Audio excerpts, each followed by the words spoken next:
About 5,000 years ago, a bunch of religious and political hustlers got together to try to figure out how to control people, how to keep them in line.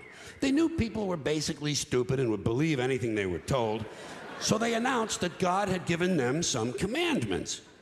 Up on a mountain, when no one was around, God had given them the 10 Commandments. But let me ask you this. When they were sitting around making this shit up, why did they pick 10? Why 10? Why not 9 or 11? I'll tell you why. Because 10 sounds official. 10 sounds important. They knew if it was 11, people wouldn't take it seriously. So what, are you kidding me? The 11 Commandments? Get the fuck out of here. But 10 sounds important. 10 is the basis for the decimal system. It's a decade. It's a psychologically satisfying number. The top 10, the 10 most wanted, the 10 best dressed. So having 10 commandments was really a marketing decision. And to me, it's clearly a bullshit list. It's a political document artificially inflated to sell better. I'm going to show you how you could reduce the number of commandments and come up with a list that's a little more workable and logical. We're going to start with the first 3, and I'll use the Roman Catholic version because those are the ones I was taught as a little boy.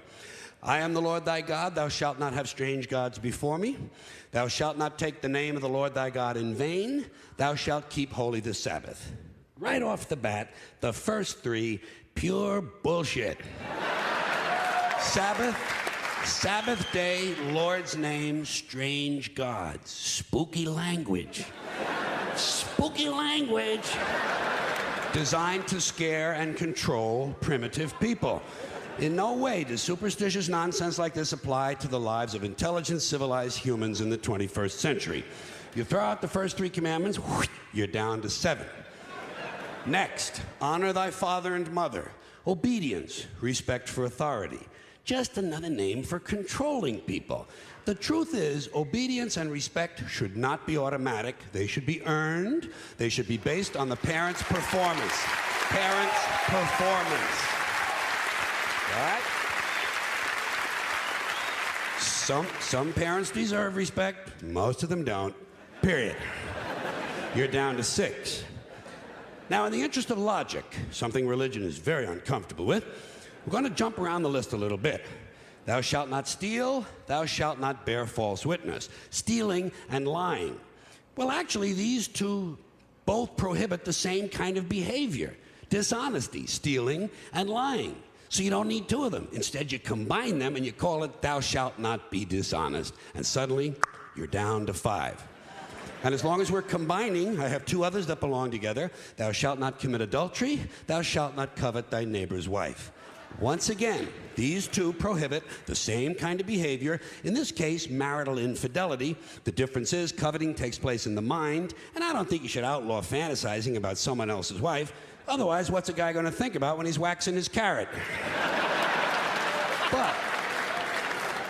But marital fidelity is a good idea, so we're going to keep the idea and call this one, thou shalt not be unfaithful. And suddenly, we're down to 4.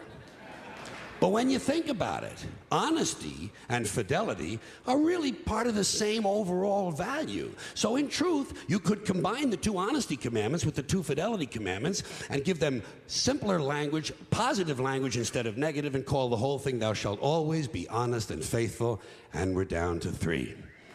Thou shalt, they're going away fast. Thou shalt not covet thy neighbor's goods.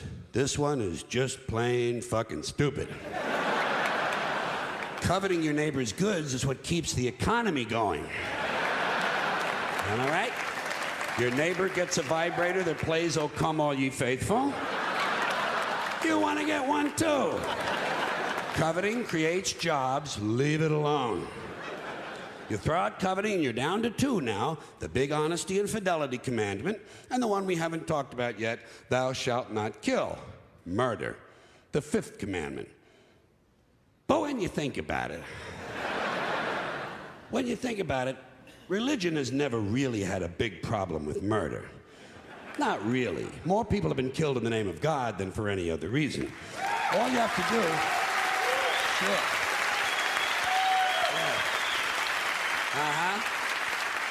All you have to do is look at Northern Ireland, the Middle East, Kashmir, the Inquisition, the Crusades, and the World Trade Center to see how seriously the religious folks take thou shalt not kill. The more devout they are, the more they see murder as being negotiable.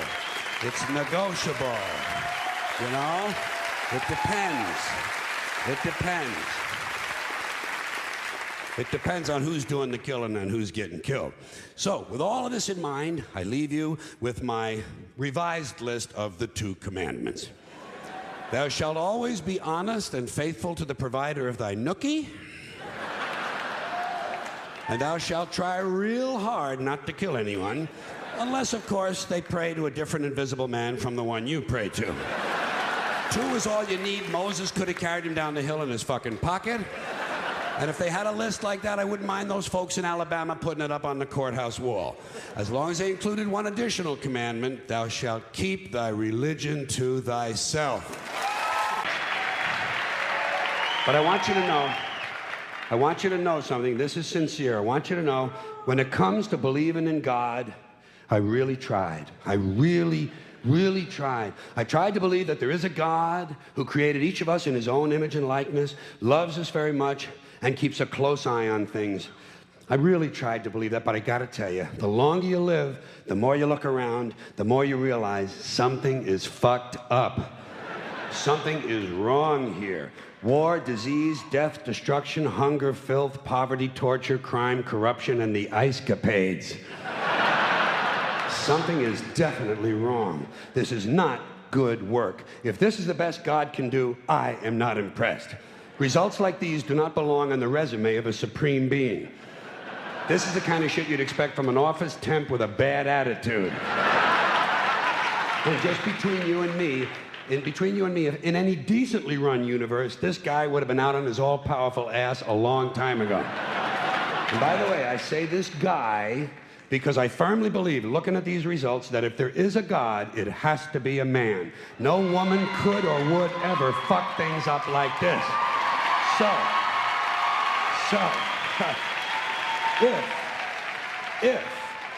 If there is a God, if there is, I think most reasonable people might agree that he's at least incompetent and maybe, just maybe, doesn't give a shit.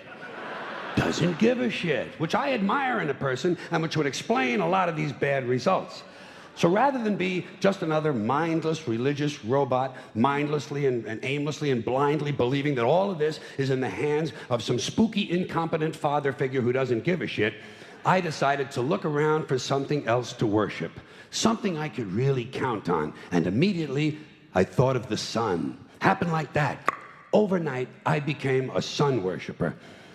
Well, not overnight. You can't see the sun at night. But first thing the next morning, I became a sun worshiper.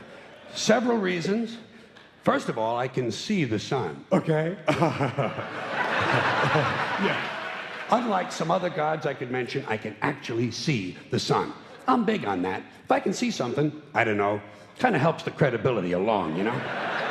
So every day I can see the sun as it gives me everything I need: heat, light, food, flowers in the park, reflections on the lake, an occasional skin cancer, but hey, at least there are no crucifixions, and we're not setting people on fire simply because they don't agree with us.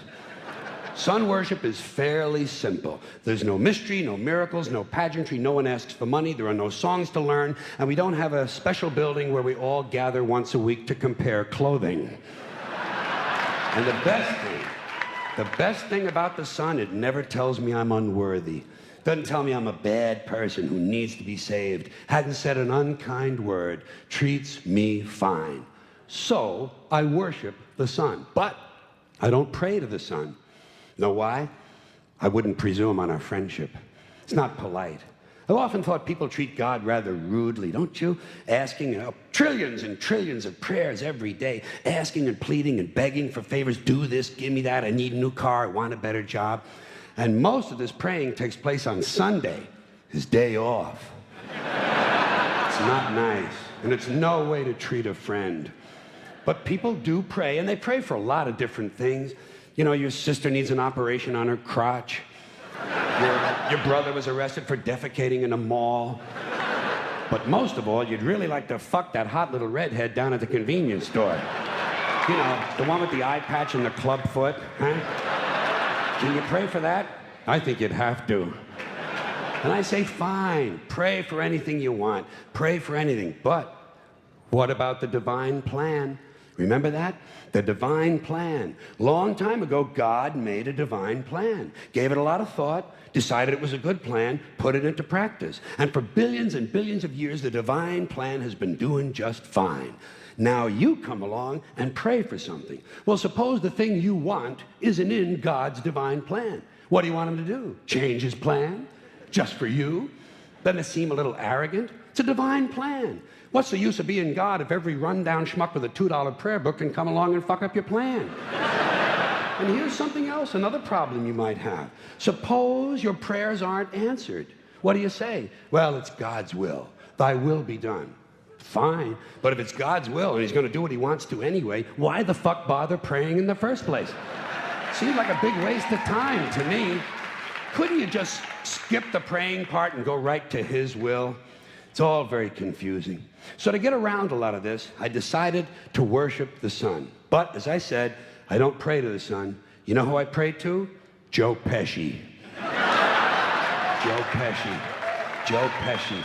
Two reasons. First of all, I think he's a good actor, okay? To me, that counts. Second, he looks like a guy who can get things done. Joe Pesci doesn't fuck around. Doesn't fuck around. In fact, Joe Pesci came through on a couple of things that God was having trouble with.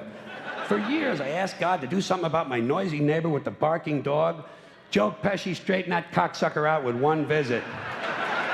It's amazing what you can accomplish with a simple baseball bat. So I've been praying to Joe for about a year now. And I noticed something. I noticed that all the prayers I used to offer to God and all the prayers I now offer to Joe Pesci are being answered at about the same 50% rate. Half the time I get what I want, half the time I don't. Same as God, 50-50. Same as the four-leaf clover and the horseshoe, the wishing well and the rabbit's foot. Same as the mojo man. Same as the voodoo lady who tells you your fortune by squeezing the goat's testicles. It's all the same, 50-50. So just pick your superstition, sit back, make a wish, and enjoy yourself. And for those of you who look to the Bible for moral lessons and literary qualities, I might suggest a couple of other stories for you. You might want to look at The Three Little Pigs. That's a good one. Has a nice, happy ending. I'm sure you'll like that. Then there's Little Red Riding Hood, although it does have that X-rated part where the big bad wolf actually eats the grandmother, which I didn't care for, by the way. And finally, I've often always drawn a great deal of moral comfort from Humpty Dumpty. The part I like the best, all the king's horses and all the king's men couldn't put Humpty Dumpty back together again. That's because there is no Humpty Dumpty and there is no God. None, not one, no God, never was. In fact, I'm gonna put it this way. If there is a God, may he strike this audience dead. See, nothing happened. Nothing happened. Everybody's okay. All right? Tell you what. I'll raise the stakes. I'll raise the stakes a little bit. If there is a God, may he strike me dead. See? Nothing happened. Oh, wait. Got a little cramp in my leg. And my balls hurt. Plus, I'm blind. Oh, now I'm okay again. Must have been Joe Pesci, huh?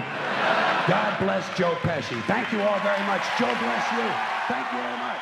I appreciate it.